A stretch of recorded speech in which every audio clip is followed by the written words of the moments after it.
Hello and welcome friends. मैं हूं आकाश कोटनाला। आप देख रहे हैं yoga and Ayurveda science YouTube channel. दोस्तों, आज फिर से न्यू टॉपिक न्यू लेक्चर लेकर के मैं आपके बीच उपस्थित हूं। आज हम यहां पर मीमांसा दर्शन में वर्णित प्रमाण के अंतर्गत प्रत्यक्ष और अनुमान प्रमाण को जानने वाले हैं। आप सभी को बता दें, दर्शन या फिर अन्य योग ग्रंथों से संबंधित आपको चैनल पर 600 प्लस लेक्चर्स दिए जा चुके हैं। आप इन्हें देख सकते हैं, कुछ नया सीख सकते हैं। यहाँ पर हमने दर्शन की सीरीज प्रारंभ की है, जिसके अंतर्गत हम यहाँ पर मीमांसा दर्शन को भी यहाँ पर देख रहे हैं। आज हम यहाँ पर प्रत्यक्ष और अनुमान प्रमाण को यहाँ पर जानेंगे। ये सब जानने से पूर्व जो मीमांसा दर्शन है, इसका परिचय थोड़ा सा रिपीट कर लेते हैं। वैसे पूर्व में हम इसके बारे में चर्चा भी कर चुके हैं।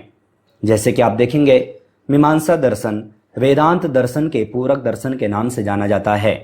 जिस प्रकार से योग और सांख्य दर्शन है, न्याय वैशेषिक एक दूसरे दर्शन के पूरक हैं, उसी प्रकार से मीमांसा वेदांत दर्शन का पूरक दर्शन माना जाता है। पूरक क्यों कहा जाता है, इसके विषय में हम पूर्व में चर्चा कर चुके हैं। साथ ही आप ध्यान देंगे कि यह जो दर्शन है, यह वैदिक दर्शन की श्रेणी के अंतर्गत आता है। वैदिक और अवैदिक अर्थात आस्तिक नास्तिक के बारे में भी हम पूर्व में चर्चा कर चुके हैं। तो यह जो दर्शन है, वैदिक अर्थात आस्तिक दर्शन कहा जाता है। इस दर्शन के जो प्रणेता हैं वह आचार्य जैमिनी हैं। आचार्य जैमिनी ने इस दर्शन का निर्माण किया। यह जो दर्शन है कर्मकांड से संबंधित है, वेदांत दर्शन ज्ञान कांड से संबंधित है। ये सब के बारे में हम पूर्व में भी चर्चा कर चुके हैं। थोड़ा सा मैंने आपका पूरा का पूरा जो टॉपिक है इसे रिपीट करा दिया है। अब हमारा जो मुख्य टॉपिक है वह है प्रमाण। तो प्रथम हम यहाँ पर जान लेते हैं कि मीमांसा दर्शन के अनुसार आखिर प्रमाण कितने हैं। प्रमाण किसे कहते हैं, ये तो हम पूर्व के लेक्चर में चर्चा कर चुके हैं, जहां पर हमने देखा था कि यथार्थ ज्ञान के साधन को कहा जाता है प्रमाण। आप उस लेक्चर को देख सकते हैं, पूरा का पूरा यहाँ पर रिपीट करना मुझे ठीक नहीं लगता। तो यहाँ पर आप देखेंगे प्रमाण के प्रकार। अब यहाँ पर हम देखते हैं कि यहाँ पर मूल रूप से 3 आचार्य हुए हैं। आचार्य जैमिनी हुए हैं, साथ ही आप देखेंगे प्रभाकर हुए हैं और कुमारिल भट्ट हैं। लेकिन तीनों के अनुसार जो प्रमाण है वह भिन्न भिन्न हैं। अगर हम आचार्य जैमिनी के अनुसार, जो कि इस दर्शन के प्रणेता है, इनके अनुसार यहाँ पर प्रमाण की चर्चा करें तो मैंने आपको पिछले लेक्चर में भी बताया था कि यहाँ पर इनके अनुसार 3 प्रकार के प्रमाण हैं। वह है प्रत्यक्ष, अनुमान और शब्द। इसी प्रकार से आचार्य प्रभाकर के अनुसार ये जो 3 प्रमाण हैं, इनके अलावा उपमान और अर्थापत्ति को यहाँ पर स्वीकार किया गया है। अगर हम आचार्य कुमारिल भट्ट के बारे में चर्चा करें तो इन्होंने जो ये 5 हैं, इनके अलावा अनुपलब्धि प्रमाण को भी यहाँ पर स्वीकार किया है। तो यहाँ पर सबके सब प्रमाण के बारे में हम यहाँ पर जानेंगे, लेकिन आज हम यहाँ पर प्रत्यक्ष और अनुमान को ही यहाँ पर जानेंगे, क्योंकि जो प्रत्येक जो प्रमाण है वो थोड़ा कठिन है। इसलिए हम ज्यादा का ज्यादा यहाँ पर न लेते हुए हम 2-2 प्रमाण को यहाँ पर जानने वाले हैं। अब यहाँ पर हम प्रथम जो प्रत्यक्ष प्रमाण है इसे देख लेते हैं। तो आप देखेंगे प्रत्यक्ष प्रमाण वह ज्ञान है जो सीधे इंद्रिय संपर्क से प्राप्त होता है। मीमांसक भी प्रत्यक्ष को साक्षात प्रतीति कहते हैं। आपको ध्यान रखना है कि प्रत्येक दर्शन के अनुसार जो प्रमाण है वह भिन्न भिन्न है। अब जो प्रमाण जो भिन्न भिन्न है, वहां पर जैसे कि प्रत्यक्ष है तो मीमांसा दर्शन के अनुसार थोड़ा भिन्न है, अन्य दर्शनों के अनुसार थोड़ा भिन्न भिन्न है।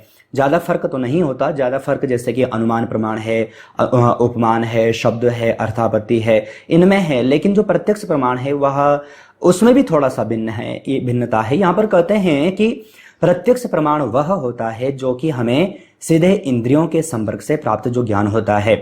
कहने का तात्पर्य है कि हमारी जो ज्ञान इंद्रियां हैं, हमारी ज्ञानेंद्रियों के माध्यम से जो ज्ञान हमें प्राप्त होता है, जिह्वा के माध्यम से हमें जो स्वाद प्राप्त होता है, त्वचा के माध्यम से हमें जो स्पर्श पता चलता है, तो ये सब के सब जो हमें ज्ञान प्राप्त होता है इसे कहा जाता है प्रत्यक्ष। कहते हैं कि मीमांसक भी प्रत्यक्ष को साक्षात प्रतीति कहते हैं।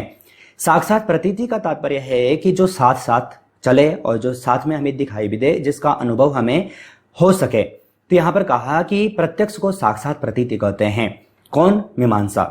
तो मीमांसा दर्शन यानी कि मीमांसक जो है, मीमांसा दर्शन को मानने वाले, उनके अनुसार प्रत्यक्ष प्रमाण क्या है ये आप यहाँ पर जान चुके हैं।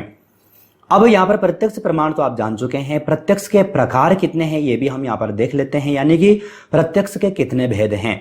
अब मैं आपको बता दूं कि जैसे कि हम न्याय दर्शन आदि दर्शन पढ़ते हैं तो वहां पर जो प्रत्यक्ष प्रमाण है, वहां पर जो भिन्नता जो की गई है, यानी कि उनके जो भेद जो बताए गए हैं, प्रकार जो बताए गए हैं, वो थोड़ा भिन्न है। अगर हम मीमांसा दर्शन देखें तो इनके अनुसार निर्विकल्प और सविकल्प हैं।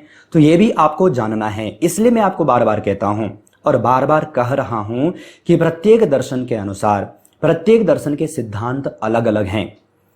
इसलिए अगर आप योग के स्टूडेंट हैं या फिर दर्शन के स्टूडेंट हैं तो आपको ये बारीकी से समझना होगा कि किस दर्शन के अनुसार किस प्रमाण की चर्चा की गई है और किस प्रकार से चर्चा की गई है। और ये सब आप तभी जान पाएंगे, तभी समझ में आएगा जब आप अन्य लेक्चर्स देखेंगे या फिर वेबसाइट पर जाकर के आप ये टॉपिक पढ़ेंगे।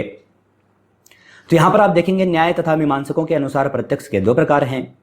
अब यहां पर न्याय और मीमांसा के अनुसार प्रत्यक्ष 2 प्रकार के हैं, लेकिन यहां पर जो मीमांसा दर्शन के अनुसार जो प्रत्यक्ष जो प्रमाण है वह है निर्विकल्प और सविकल्प। आपको ध्यान रखना है। अब निर्विकल्प और सविकल्प को भी यहां पर देखते हैं। तो निर्विकल्प प्रत्यक्ष प्रमाण किसे कहते हैं? तो आप देखेंगे निर्विकल्प में केवल यह ज्ञान होता है कि कोई वस्तु है। ध्यान दीजिएगा बारीकी से। मैं बार बार कहता हूं कि जो दर्शन है ये आसानी से समझ में नहीं आता, लेकिन अगर आप समझना प्रारंभ कर दिए तो इससे ज्यादा इंटरेस्टिंग सब्जेक्ट कुछ है भी नहीं। तो निर्विकल्प प्रत्यक्ष किसे कहते हैं? तो निर्विकल्प में क्या होता है कि जहां पर हमें सिर्फ ऐसा ज्ञान होता है कि कोई वस्तु है। जैसे कि आप रास्ते चल रहे हैं, कोई दूर आपको कोई वस्तु दिखाई दे रही है, तो आप उसे बता नहीं पाते कि यह गाय है, व्यक्ति है, कोई गाड़ी है। कहने का तात्पर्य है न आप उसका नाम जानते हैं और न आप उसका स्वरूप जानते हैं, सिर्फ आपको वस्तु दिखाई दे रही है। तो ऐसा जो प्रत्यक्ष होता है उसे कहा जाता है निर्विकल्प प्रत्यक्ष। ध्यान दीजिएगा। और इसी के विपरीत जो होता है वह है सविकल्प। कहा है जबकि सविकल्प में वस्तु के नाम रूप आदि का ज्ञान हो जाता है। अर्थात निर्विकल्प में हमें सिर्फ वस्तु दिखाई देती है, उस वस्तु का नाम क्या है, उस वस्तु का स्वरूप कैसा है, रंग रूप क्या है, वो हमें मालूम नहीं पड़ता। उसे कहा जाता है निर्विकल्प। और जब वही वस्तु हमें पूर्ण रूप से ज्ञात हो जाती है, जहां पर हम कह पाते हैं कि वह जो दूर जो दिखाई देने वाली जो वस्तु थी वह व्यक्ति था, और कौन सा व्यक्ति था या फिर कौन सा पशु था, आप जहां पर उसको दर्शा सकें, या फिर लाल कलर का था, सफेद कलर का था, काले कलर का था, तो जहां पर आप उसका नाम उसका जान सकते हैं, रूप आदि जान सकते हैं, तो उसे कहा जाता है सविकल्प प्रत्यक्ष प्रमाण। ध्यान दीजिएगा, ये आपको यूजीसी नेट के एग्जाम में पूछे जा सकते हैं। चाहे आप योग का एग्जाम दे रहे हैं, चाहे आप दर्शन का एग्जाम दे रहे हैं, और किसी भी इंटरव्यू में आपसे इस प्रकार से प्रश्न पूछे जा सकते हैं। क्योंकि मुझे मालूम है जब कभी हम छात्रों का या फिर किसी भी प्रकार का जो इंटरव्यू लेते हैं तो ये सब चीजें हम पूछते हैं, इसलिए हमें मालूम है कि कौन सी चीज आपसे पूछी जा सकती है। तो ये सब आपको ध्यान में रखना है। तो प्रत्यक्ष आप मीमांसा दर्शन के अनुसार आशा है आप अच्छे ढंग से समझ चुके होंगे।